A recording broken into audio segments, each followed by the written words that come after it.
Hello students, यदि आप कक्षा 10वीं के सीबीएसई, एमपी बोर्ड या अन्य बोर्ड के हिंदी माध्यम के छात्र हैं, यदि आप कक्षा 10वीं बोर्ड की तैयारी नहीं कर पा रहे हैं हिंदी माध्यम में, क्योंकि पूरी यूट्यूब में केवल इंग्लिश माध्यम में कोर्स उपलब्ध है, हिंदी माध्यम में उपलब्ध नहीं है, तो आज से ही कक्षा 10वीं की हिंदी माध्यम में तैयारी करिए हमारे साथ सभी विषयों की। आपको इस चैनल पर सभी सब्जेक्ट का प्रीमियम क्वालिटी कोर्स उपलब्ध करा जाएगा। फिर चाहे आपका सब्जेक्ट मैथ्स हो, साइंस हो, इंग्लिश हो, सोशल साइंस हो, संस्कृत हो या हिंदी हो, सभी सब्जेक्ट की आपको तैयारी विधिवत करवाई जाएगी। तो आपको यूट्यूब पर सर्च करना है लर्न क्लब, आपको वहाँ पर हमारा चैनल मिल जाएगा। अब आपका 10th बोर्ड में टॉप करने का सपना साकार होगा। आपको पूरा कोर्स फ्री में उपलब्ध कराया जाएगा। तो आज ही जुड़िए हमारे साथ। धन्यवाद। हेलो माय डियर स्टूडेंट्स, आपका पुनः आज के इस नए वीडियो में स्वागत है। और आज के इस वीडियो में हम क्लास 10th मैथ्स एनसीईआरटी का अध्याय 2 बहुपद की प्रश्नावली 2.2 को हम सोल्व करने वाले हैं। इसके सारे सवालों के हम हल करने वाले हैं और मैं आपको समझाते हुए चलूँगा, तो वीडियो को शुरू से लेकर अंत तक जरूर देखिएगा और सवालों को अच्छे से समझिएगा। चले अब हम वीडियो को बिना किसी देरी के शुरू करते हैं। तो देखिए, यहाँ पर आपको प्रश्नावली 2.2 का प्रश्न 1 दिया है, निम्न द्विघात बहुपदों के शून्यक ज्ञात कीजिए और शून्यक तथा गुणांकों के बीच के संबंध की सत्यता की जांच कीजिए। यहाँ पर देखिए, आपको टोटल यहाँ पर 6 प्रश्न दिए गए। इनके आपको करना क्या है, सबसे पहला पद होगा आपका, इन बहुपद के आपको शून्यक ज्ञात करना है। यह आपका पहला पद होगा सवाल का हल करने का। अब शून्यक ज्ञात करने के बाद आपको करना क्या है, शून्यक और गुणांकों के बीच के संबंध की सत्यता की जांच करनी है। तो आइए हम इन सवालों को हल करते हैं। तो देखिएगा आप यहाँ पर पहला हमें क्या दिया है, पहला बहुपद हमें क्या दिया है, x² माइनस 2x माइनस 8। अब इसके बराबर में हम 0 मान लेंगे। अब इसके नेक्स्ट स्टेप में हम क्या करेंगे, आपको करना ही है कि जो आपको बहुपद दिया है, क्या दिया है आपको बहुपद, x² माइनस 2x माइनस 8। आपको करना क्या है, यहाँ पर जो ऋण 2x दिया है, आपको ऐसे पदों में तोड़ना है कि 8 और x² के गुणा करने पर वह 8x² बन जाए और हम उन्हें जोड़े या घटाएं वह ऋण 2x बन जाए, है ना। तो देखिए यहाँ पर आप देख सकते हैं x² माइनस 2x, है ना, x²। यहाँ पर हम करेंगे क्या, यदि हम यहाँ पर लिख दें ऋण 4x धन 2x ऋण 8 का जैसा का वैसा। हमने यहाँ पर ऋण 2x को तोड़कर लिखा है ऋण 4x धन 2x। तो देखिए यहाँ पर दोनों शर्तें पूरी हो रही है। यदि हम ऋण 4x का गुणा ऋण 4x का गुणा 2x से करें तो क्या बन जाएगा, वह बन जाएगा ऋण 8x का वर्ग बन जाएगा। और यदि हम ऋण 4x में से 2x को हटाएंगे तो क्या बन जाएगा, वह ऋण 2x बन जाएगा।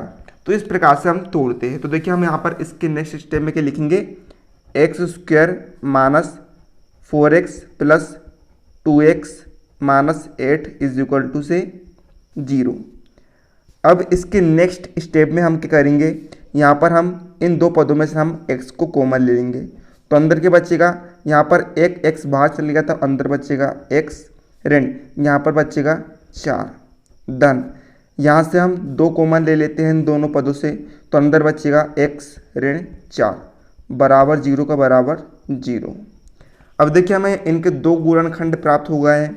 पहला गुणनखंड हमें प्राप्त हुआ है x धन 2, दूसरा गुणनखंड हमें प्राप्त हुआ है x ऋण 4 बराबर से 0।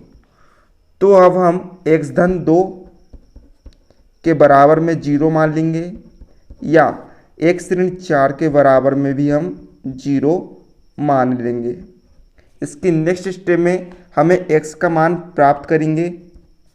तो x का मान प्राप्त करेंगे तो हम धन 2 इधर, है ना, जो 2 है वे इधर धन का है, इधर जाकर वह ऋण का बन जाएगा, या x बराबर से 4 जो है इधर ऋण का है, इधर जाकर वह धन का बन जाएगा। तो हमें x के 2 मान प्राप्त हुए हैं, ऋण 2 और 4, अर्थात हमें शून्यक भी प्राप्त यहाँ पर हो चुके हैं। क्या क्या प्राप्त हुए? ऋण 2 और 4। तो इस प्रकार से हमने पहले पद को हल कर लिया, हमने इस बहुपद के शून्यकों को ज्ञात कर लिया। अब सेकंड पद में हमें क्या करना है? शून्यांकों तथा गुणांकों के बीच के संबंध की सत्यता की जांच करनी है। तो उसके लिए हम करेंगे क्या? आप यहाँ पर हेडिंग भी डाल सकते हैं, है ना। हम करेंगे क्या? हम लिखेंगे शून्यांकों का गुणनफल, शून्यांकों का योग, यानी कि अल्फा धन बीटा बराबर से होता है -b/a होता है। ठीक है, तो यहाँ पर देखिए अल्फा का मान आपको यानी कि पहला शून्यांक क्या है आपका? ऋण 2 धन, दूसरा शून्यांक क्या है आपका? 4 बराबर से -b यानी x का गुणांक। तो देखिए यहाँ पर x का गुणांक क्या है? 2 है, बटे में a यानी x स्क्वायर का गुणांक कितना है? a है। तो यहाँ पर आप 4 में से जब 2 घटाएंगे तो कितना आएगा? 2, और बराबर से इधर जब आप इधर कितना बचेगा? 2, यानी कि यहाँ पर योग जो है वह सिद्ध हो गया है। यहाँ पर जो शून्यक है और जो इनके गुणांक है इनके बीच यहाँ पर सिद्ध हो गया है।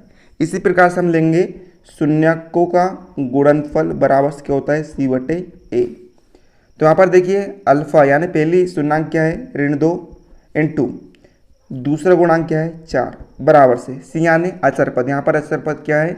अचर पद है यहाँ पर 8 बटे a का मान कितना है? a यानी एक्स स्क्वायर का पूर्णांक, एक्स स्क्वायर का पूर्णांक कितना है? यहाँ पर a है। तो देखिएगा आप यहाँ पर c का मान कितना है? यहाँ पर ऋण 8 होगा। तो यहाँ पर ऋण 4 में जब हम 2 का गुणा करेंगे तो कितना आएगा? ऋण 8 आएगा बराबर से, और यहाँ पर ऋण 8 का ऋण 8 ही रहेगा। तो इस प्रकार से हमारा जो गुणनफल है उसमें भी यहाँ पर जो सत्यता की जांच हो जा रही है। तो इस प्रकार से आपको इन सवालों को हल करना है। आइए अब हम बढ़ते हैं सेकंड सवाल की तरफ। तो सेकंड में हमें बहुपद दिया है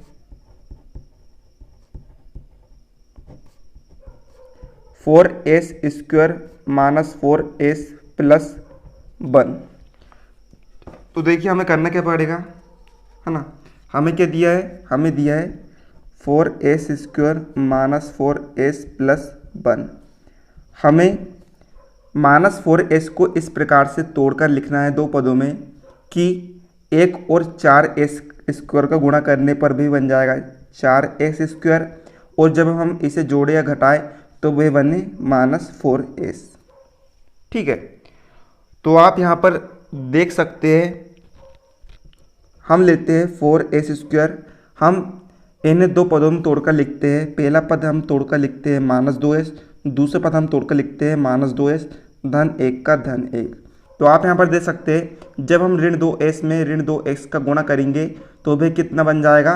वह बन जाएगा धन का 4s का वर्ग। और जब हम इन दोनों को जोड़ेंगे तो देखिए ऋण और ऋण कितना होता है ना। ऋण और ऋण आपस में जुड़ते हैं और संख्या जो चिन्ह है वह बड़ी संख्या का आता है, और 2s और 2s कितना हो जाएगा? 4s हो जाएगा। तो ये दोनों शर्तों को संतुष्ट कर रहा है, तो हम यहाँ पर लिख देंगे बराबर से, इसके बराबर में हम 0 मान लेंगे। तो 4s², इसको हम दो पदों में तोड़कर लिखते हैं ऋण 2s धन 1 का धन 1 बराबर 0 का बराबर 0। इसके बाद देखिए नेक्स्ट स्टेप में हम इन दोनों पदों से हम 2s को कॉमन ले लेते हैं। तो अंदर कितना बचेगा? अंदर बचेगा s ऋण 2s, बाहर चलेगा तो अंदर बचेगा 1। ठीक है, इसके बाद आप यहाँ पर देखिएगा, यहाँ पर अंदर भी कितना बचेगा? 2s बचेगा। और यहाँ से हम क्या कॉमन लेते हैं? यहाँ से हम कॉमन ले लेते हैं ऋण 1। तो यहाँ पर अंदर कितना बचेगा? 2s, और ऋण का जब धन में गुणा होगा तो कितना बनेगा? ऋण 1 का ऋण 1 बराबर 0 का बराबर 0। तो इस प्रकार से हमारे दो गुणनखंड बन गए। पहला गुणनखंड बना हमारा 2s ऋण 1, और दूसरा गुणनखंड हमारा बना है 2s ऋण 1 बराबर 0 का बराबर 0। तो हम यहाँ से 2s ऋण 1 को 0 के बराबर मान सकते हैं, या फिर 2s ऋण 1 को भी हम 0 के बराबर मान सकते हैं। तो यहाँ से हमारे s के मान निकाल लेते हैं हम। तो s बराबर से, है ना, तो यहाँ पर देखिएगा 2s बराबर से एक जो है इधर ऋण का है, इधर जाकर वे धन का हो जाएगा, या यहाँ से 2s बराबर से इधर ऋण जो एक है वे ऋण का है, इधर जाकर वे धन का हो जाएगा। तो यहाँ पर देखिए s बराबर से एक, बराबर की साइड जो 2 है वे गुणे में है, तो इधर आकर वे बटे में हो जाएगा। इसी प्रकार इसमें भी ऐसे ही हो जाएगा। तो यहाँ पर हमें s के 2 मान प्राप्त हुए हैं, 1/2 और 1/2, तो यही आपके शून्यक कहलाएंगे। तो हम यहाँ पर लिखेंगे शून्यक बराबर से 1/2 और 1/2। तो यहाँ पर हमें शून्यक तो प्राप्त हो गए। अब हम इन शून्यक और गुणांक के बीच संबंध की सत्यता की जांच करेंगे। तो हम सबसे पहले करेंगे क्या, सबसे पहले हम लिखेंगे शून्यकों का योगफल बराबर से कितना होता है, -b/a होता है।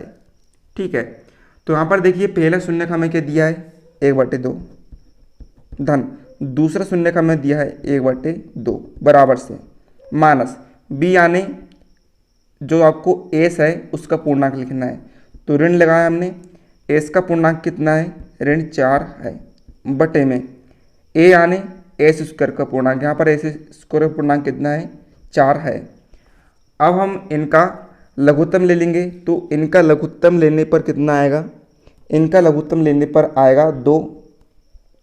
तो यहाँ पर हो जाएगा 2, 1 धन 1, यानी कि यहाँ पर 2 हो जाएगा, बराबर से ऋण ऋण धन हो जाएगा 4 का बटे 4।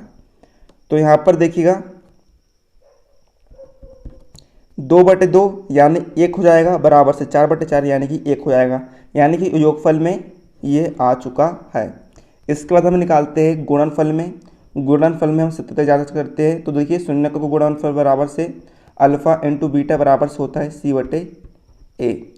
तो अल्फा यानी कि पहला शून्यक है हमारे पास 1/2 इंटू दूसरा शून्यक है हमारे पास 1/2 बराबर से c यानी अचर पद, यहाँ पर अचर पद है 1/a यानी s स्क्वायर का पूर्णांक, s स्क्वायर का पूर्णांक है यहाँ पर 4। तो यहाँ पर 1/2 गुणित 2 4 बराबर से यहाँ पर भी 1/4। तो इस प्रकार से हमारा संबंध जो है, संबंध की सत्यता की जांच भी हो चुकी है। आइए अब हम बढ़ते हैं इसके तीसरे सवाल की तरफ। देखिए, तो देखिए यहाँ पर आपको तीसरे में बहुपद दिया है 6x² - 3 - 7x। तो हम इसे सबसे पहले जमा कर लिख लेते हैं। सबसे पहले आएगा x² वाला पद, फिर आएगा x वाला पद, फिर आएगा अचर पद बराबर से 0 का बराबर 0। अब आप देखिए यहाँ पर क्या दिया है हमें, बहुपद 6x² - 7x - 3। अब हमें -7x को इन दो पदों में तोड़ना है कि गुणा करने पर भी ऋण का 18x का वर्ग आए और जोड़ने या घटाने पर भी ऋण का 7x आए। तो आप यहाँ पर दे सकते हैं 6x² माइनस हम plus 9x minus 2x minus 3 का -3। तो आप यहाँ पर देख सकते हैं -7x को हमने दो पदों 9x माइनस 2x में तोड़ा है। तो यदि हम 9x में ऋण 2x का गुणा करेंगे तो कितना बन जाएगा, वह ऋण 18x का वर्ग बन जाएगा। और यदि जब हम 9x में से ऋण 2x को हटाएंगे तो कितना बन जाएगा, ऋण 7x बन जाएगा। यानी कि यहाँ पर दोनों शर्तें पूर्ण हो रही है। तो यहाँ पर देखिए हम क्या लिखेंगे, 6x² plus 9x minus 2x minus 3 = 0। इसके बाद नेक्स्ट स्टेप में हम इन दोनों पदों से 3 को कॉमन ले लेते हैं। तो अंदर बचेगा 3x को कॉमन लेते हैं। तो अंदर कितना बचेगा आपके पास, अंदर बचेगा 2x धन का 3। ठीक है, और सॉरी यहाँ पर आएगा ऋण, ठीक है, और यहाँ पर आएगा धन, क्योंकि यहाँ पर ऋण है ना, बड़ी संख्या के सामने ऋण का चिन्ह है, तो वहाँ पर भी हमें ऋण चिन्ह लगाना पड़ेगा। तो वहाँ पर अंदर कितना बच जाएगा, 2x ऋण 3 है ना। फिर यहाँ से हम कॉमन लेते हैं धन 1, अंदर बचेगा 2x ऋण 3 बराबर 0 का बराबर 0। इसके बाद देखिए नेक्स्ट स्टेप में हमें दो गुणनखंड प्राप्त होगा है। पहला गुणनखंड होगा 3x धन 1, दूसरा गुणनखंड होगा 2x ऋण 3 बराबर 0 का बराबर 0। इसके बाद नेक्स्ट स्टेप में हम 3x धन 1 के बराबर में 0 मान सकते हैं या 2x ऋण 3 के बराबर में भी 0 मान सकते हैं। तो इसके बाद हम x का मान यहाँ से निकालेंगे। तो देखिए 3x बराबर से एक इधर साइड धन का है, इधर जाकर भी ऋण का हो जाएगा, या 2x बराबर से ऋण 3 इधर साइड जो 3 है वह इधर साइड ऋण का है, इधर जाकर भी धन का हो जाएगा।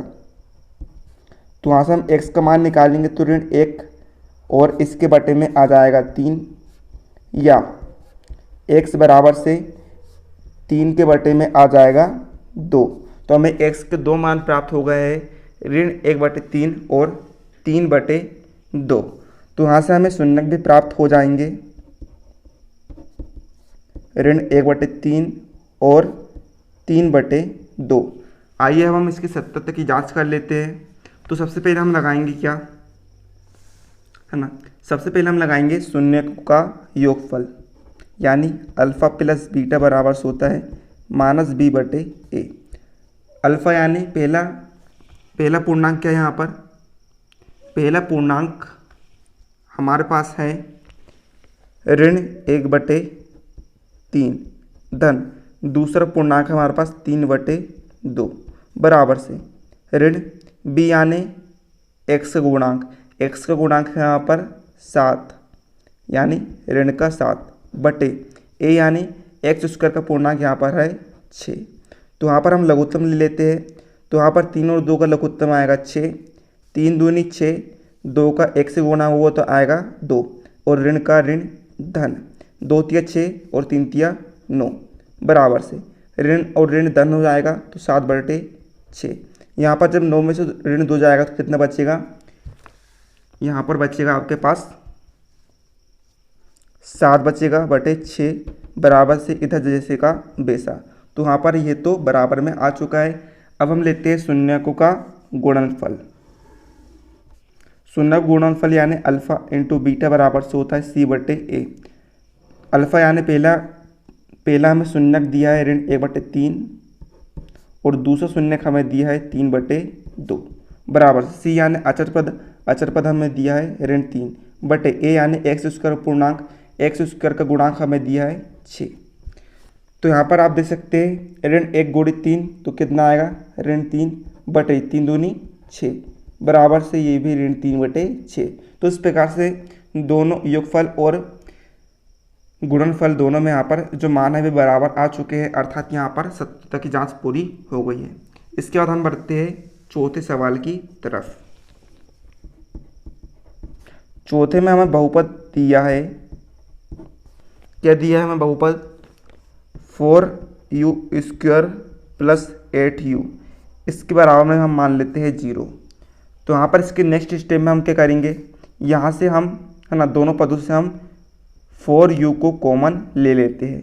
तो अंदर कितना बचेगा u प्लस यहाँ पर बचेगा 2। तो यहाँ पर देखिएगा बराबर 0 का बराबर 0। तो हमें दो गुणनखंड प्राप्त हो चुके हैं, पहला है 4u और दूसरा है u + 2। तो 4u के बराबर में हम 0 ले लेंगे या u + 2 के बराबर में हम 0 ले लेंगे। तो यहाँ पर आप देखिए हम निकालते हैं u का मान। तो u इधर जो 4 है वे गुणे में है, इधर जाकर वे बटे में हो जाएगा, तो कुल मिलाकर मान कितना आएगा, 0 आएगा, या u बराबर से 2 इधर साइड धन का, इधर जाकर वे ऋण का हो जाएगा, तो कितना होगा, ऋण 2। तो यहाँ पर u के हमें दो मान प्राप्त होगा है, 0 और ऋण 2। तो यहाँ पर हमें शून्यक भी प्राप्त होगा है 0 और ऋण 2। ठीक है, अब हम करते क्या है, अब हम यहाँ पर सत्यता की जांच करते हैं। तो सबसे पहले हम लगाएंगे शून्यकों को योगफल का सूत्र, वह होता है अल्फ़ा प्लस बीटा बराबर से -b/a। अल्फा यानी पहला गुणांक हमें दिया है 0 धन बीटा यानी दूसरा गुणांक ऋण 2 बराबर से ऋण बी यानी यू का गुणांक, यू का गुणांक है यहाँ पर 8 बटे ए यानी यू का गुणांक मतलब कितना है 4 है। तो यहाँ पर आप देखिएगा यहाँ पर 0 की वैल्यू नहीं होगी, मतलब कितना आएगा ऋण 2 बराबर से यहाँ पर 8 से 4 कट जाएगा 2 बार, तो कितना आएगा ऋण 2। तो यहाँ पर हमें योगफल की तो आ चुकी है, अब हम निकाल लेते हैं गुणनफल की। तो गुणनफल यानी अल्फ़ा इंटू बीटा बराबर से सी बटे ए। अल्फ़ा का मान हमें दिया है 0 और बीटा का मान हमें दिया है ऋण 2 बराबर से सी यानी अचर पद हमें तो कुछ भी नहीं दिया है, तो इसका मतलब 0 होगी वैल्यू, और ए यानी यू स्क्वायर का गुणांक है 4। तो ऋण 2 का गुणा जब 0 से होगा तो कितना आएगा 0 आएगा, और यहाँ पर जब 0 में 4 का भाग जाएगा तो कितना आएगा 0 आएगा। तो इस प्रकार से हमें योगफल और गुणनफल दोनों के मान बराबर आ चुके हैं। तो यहाँ पर सत्यता की जांच भी पूरी हो चुकी है। इसके बाद चलिए हम बढ़ते हैं 5वें सवाल की तरफ। 5वें में हमें क्या दिया है, बहुपद टी स्क्वायर माइनस 50, इसके बराबर में हम 0 मान लेते हैं। तो देखिए यहाँ पर हमें क्या दिया है, यहाँ पर हमें दिया है टी स्क्वायर माइनस 50।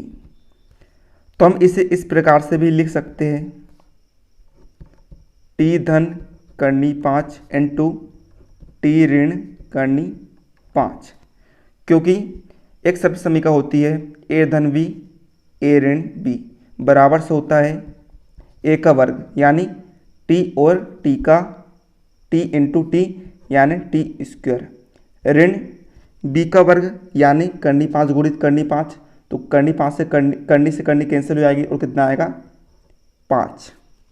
ठीक है, सॉरी यहाँ पर कितना है 15 है।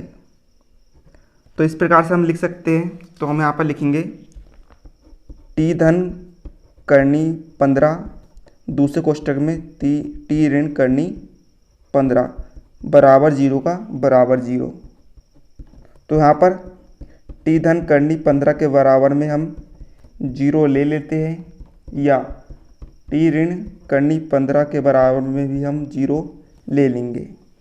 तो यहाँ पर टी का मान कितना आ जाएगा, ऋण करनी 15 में आ जाएगा, या यहाँ पर टी का मान कितना आएगा, धन का करनी 15 आ जाएगा। तो हमें शून्य प्राप्त हुए ऋण करनी 15 और धन का करनी 15।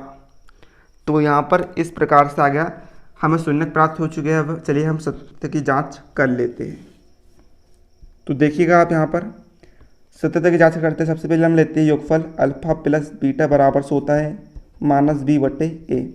यहाँ पर अल्फा का मान है ऋण करनी 15 धन बीटा का मान है धन करनी 15 बराबर से माइनस का माइनस बी यानी टी का गुणांक। तो हमें यहाँ पर टी का गुणांक है ही नहीं, बाला पद है ही नहीं, तो मतलब कितना होगा 0 होगा बटे ए यानी टी स्क्वायर का गुणांक। तो यहाँ पर टी स्क्वायर का गुणांक कितना है 1 है। तो यहाँ पर ऋण करनी 15 से धन का करनी 15 कैंसिल हो जाएगा, कितना आएगा 0 बराबर से इधर भी आ जाएगा 0। तो इस प्रकार से हमें योगफल की हो गया है। अब हम निकालते हैं गुणनफल की। तो अल्फ़ा इंटू बीटा बराबर से क्या होता है सी बटे ए होता है। तो अल्फ़ा का मान है ऋण करनी 15 और बीटा का मान है धन का करनी 15 बराबर से सी यानी अचर पद हमें दिया है यहाँ पर ऋण 15 बटे ए यानी टी स्क्वायर गुणांक है ए। तो यहाँ पर देखिएगा ऋण करनी 15 और धन करनी 15 का जब गुणा होगा तो कितना आएगा, ऋण करनी से करनी कैंसिल 15 बराबर से यहाँ पर ऋण 15। तो इस प्रकार से हमारे सत्यता की जांच भी हो चुकी है इस प्रश्न में। आइए हम बढ़ते हैं इसके लास्ट प्रश्न 6वें की तरफ। तो देखिए हमें 6वें में बहुपद दिया है 3x square minus x minus 4।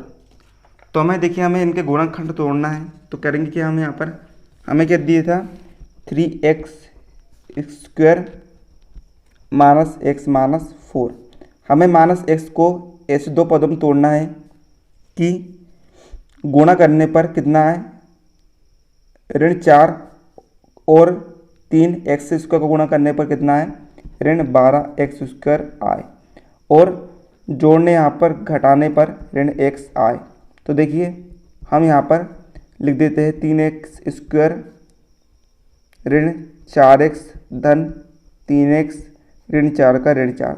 तो आप यहाँ पर देख सकते हैं हमने ऋण x को दो पदों ऋण 4x और धन का 3x में तोड़ा है। तो यहाँ पर देखिए यदि हम इन दोनों का गुणा करेंगे, ऋण 4x और धन 3x का गुणा करेंगे तो कितना जाएगा, ऋण का 12x का वर्ग आ जाएगा। और यदि हम ऋण 4x में से धन के 3x को घटाएंगे तो कितना आ जाएगा, ऋण x आ जाएगा। तो यहाँ पर इस प्रकार से हम गुणनखंड को तोड़ते हैं।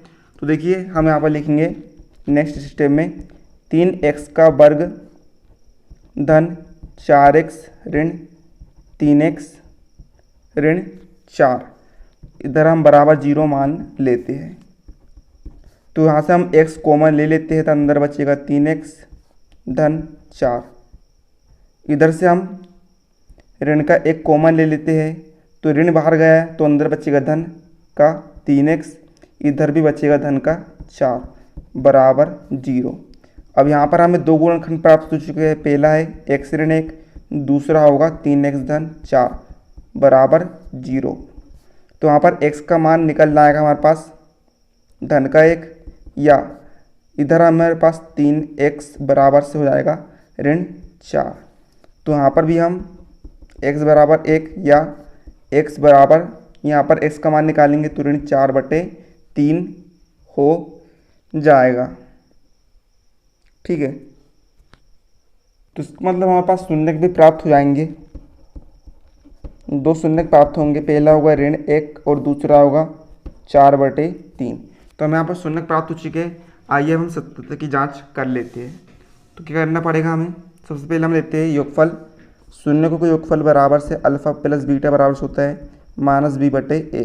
यहाँ पर पहला शून्य है ऋण 1 धन, दूसरा शून्य है 4/3 बराबर से ऋण का ऋण b यानी x का गुणांक, x का गुणांक है यहाँ पर ऋण का 1 बटे a यानी x का गुणांक कितना है, 3 है। तो यहाँ पर आप देखिए हम यहाँ पर लघुत्तम ले लेते हैं, बटे में कितना आएगा, 3 आएगा। ठीक है, तो यहाँ पर 1 तिया 3 और 3 से जब 1 का गुणा होगा तो कितना आएगा, 3 आएगा। ऋण का धन 3 एकम 3, 1 का गुणा 4 से तो 4 बराबर से ऋण ऋण धन, धन का 1/3। यहाँ पर 4 में से 3 जाएगा, कितना बचेगा, 1 बचेगा बटे 3 बराबर से 1/3। अब हम निकाल लेते हैं गुणनफल। तो अल्फ़ा इंटू बीटा बराबर से होता है c/a। अल्फ़ा यानी पहला शून्य है ऋण 1 और दूसरा शून्य है 4/3 बराबर से c यानी अचर पद हमें दिया है ऋण 4 बटे में a यानी x का गुणांक कितना दिया है, 3। अब यहाँ पर ऋण 1 का गुणा 4 से तो कितना आएगा, ऋण 4 बराबर से 3 का 3 और इधर भी ऋण 4/3। तो योगफल और गुणनफल दोनों के मान शून्य के एक दूसरे के बराबर आ चुके हैं। तो इस प्रकार से हमने यहाँ पर जांच कर ली है। आइए हम बढ़ते इसके इस प्रश्नावली के प्रश्न 2 की तरफ। तो यहाँ पर आप देखिए प्रश्न 2 हमें दिया है। यहाँ पर देखिए आपको निम्नलिखित संख्या दी गई है। एक द्विघात बहुपद ज्ञात कीजिए, मतलब यहाँ पर हमें बहुपद ज्ञात करना है जिनके शून्यकों का योग तथा गुणनफल क्रमशः नीचे दी गई संख्याएं है। यहाँ पर हमने जो संख्या दी गई है, जैसे कि यहाँ पर दी गई है 1/4 और 1/4 जो है भाई शून्य का योग होगा, और जो एक संख्या जो आपको दी गई है वे शून्य का गुणनफल होगा। तो हमें बहुपद को ज्ञात करना है। तो आइए हम इस सवाल को हल करते हैं।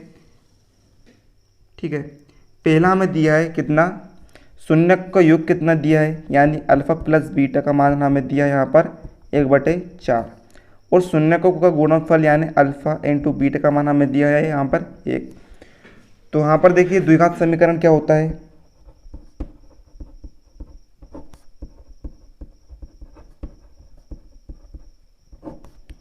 द्विघात समीकरण होता है x² minus alpha plus beta into x plus alpha into beta, इसके बराबर में हम 0 मान लेते हैं।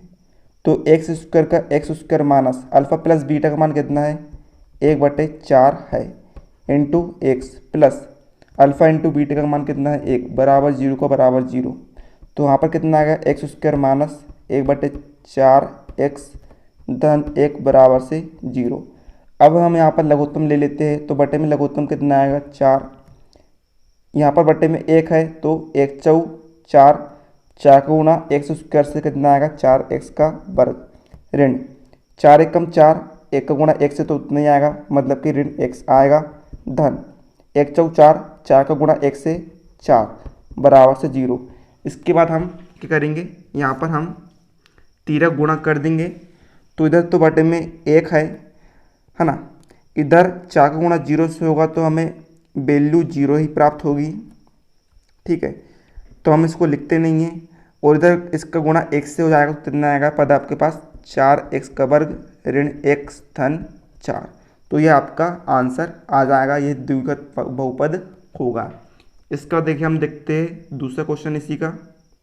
यहाँ पर देखिए ऋण 1 था ना, थोड़ी सी गलती हुई थी तो यहाँ पर सब में ऋण 1 लग जाएगा, यहाँ पर भी ऋण 1 लग जाएगा। तो इस प्रकार से आपका फाइनल आंसर आएगा 4x का वर्ग ऋण x ऋण का 4। दूसरे में देखिए हमें शून्य को का योग दिया है यानी अल्फा धन बीटा का मान दिया है करनी दो और शून्य को गुणनफल यानी अल्फा इंटू बीटा का मान दिया है 1/3।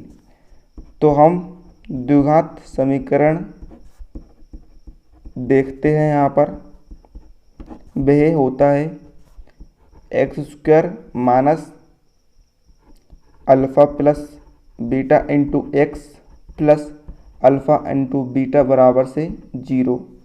तो एक्स स्क्वायर का x square minus alpha plus beta का मान है यहाँ पर करनी दो इंटू एक्स धन अल्फ़ा इंटू बीटा का मान है 1/3 बराबर 0 का बराबर 0। अब हम यहाँ पर भी लघुत्तम ले लेते हैं तो बटे में कितना आएगा 3 लघुत्तम आएगा, 3 का गुणा एक्स स्क्वायर से तो कितना आएगा 3x का वर्ग ऋण 3 का गुणा करनी 2 से कितना आएगा 3 करनी 2 x धन यहाँ पर 3 का भाग 3 में एक बार जाएगा, 1 को गुणा x से होगा तो कितना 1 ही आएगा। अब हम यहाँ पर तिरक गुणा कर देंगे तो देखिएगा यहाँ पर 3 का गुणा 0 से होगा तो वो तो 0 ही आएगा, तो हम इसे लिखेंगे नहीं। और यहाँ पर इसका गुणा इस x से होगा तो कितना आएगा आपका पास 3x का वर्ग ऋण 3 करनी 2 x धन 1 और यही आपका क्या होगा द्विघात बहुपद होगा। इसके बाद हम देखते हैं तीसरे में हमें दिया है शून्यकों का योग बराबर से कितना दिया है हमें 0 और अल्फ़ा इंटू बीटा का मान हमें दिया है करनी में 15। अब द्विघात समीकरण क्या होता है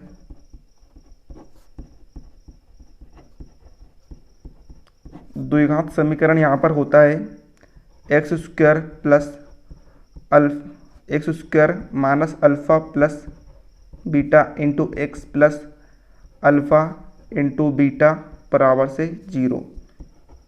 एक्स स्क्वायर का x square minus alpha plus beta का मान 0 into x plus alpha into beta का मान करनी 15 बराबर 0 का बराबर 0। तो यहाँ पर तीसरे में कितना आंसर आएगा इतना ही है ना, एक्स स्क्वायर है ना, एक्स स्क्वायर धन करनी 15 इसका द्विघात बहुपद हो जाएगा। ठीक है, इसके बाद हम बढ़ते हैं इसके चौथे सवाल की तरफ। 14 में हमें अल्फ़ा प्लस बीटा का मान दिया है, कितना दिया है 1 और अल्फ़ा इंटू बीटा का मान भी दिया है 1। तो यहाँ पर भी हम लगा देंगे द्विघात समीकरण और वह क्या होता है एक्स स्क्वायर माइनस कोष्टक में alpha plus beta into x plus alpha into beta बराबर से 0। एक्स स्क्वायर का x square minus alpha plus beta का मान 1 इंटू एक्स धन अल्फ़ा इंटू बीटा का मान 1 बराबर 0। तो x square minus 1 into x plus 1 बराबर है ना। तो यही आपका द्विघात बहुपद हो जाएगा। ठीक है, सॉरी यहाँ पर आप देख लीजिएगा, यहाँ पर कहीं ऋण एक तो नहीं है, तो आप अपने साथ सोल्व कर दीजिएगा। मुझे भी कंफर्म नहीं लग रहा है, हो सकता है गलत उतर गया हो। तो उसके बाद हम देखते हैं पाँचवें में हमें दिया है अल्फ़ा प्लस बीटा का मान हमें दिया है ऋण 1/4 और अल्फ़ा इंटू बीटा का मान दिया है धन का 1/4। तो यहाँ पर भी हम द्विघात समीकरण लगा देंगे।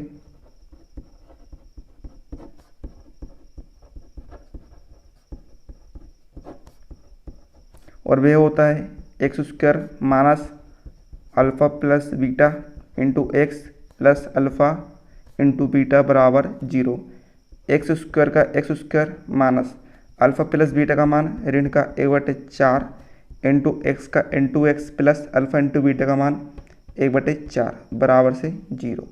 तो वहाँ पर आएगा x² माइनस ऋण धन 1/4 इंटू एक्स प्लस 1/4 बराबर से 0। ठीक है, तो इसके बाद हम क्या करेंगे, यहाँ पर यही आपका फाइनल आंसर हो जाएगा। ठीक है, इसके बाद हम देखते हैं छठवें में आपको क्या दिया है, शून्यकों का योगफल यानी अल्फ़ा प्लस बीटा का मान दिया है 4 और शून्यकों का गुणनफल यानी अल्फ़ा इंटू बीटा का मान दिया है 1। तो यहाँ पर हम लगा देंगे द्विघात समीकरण। क्या होता है x² माइनस कोष्टक में alpha plus beta into x plus alpha into beta बराबर से 0।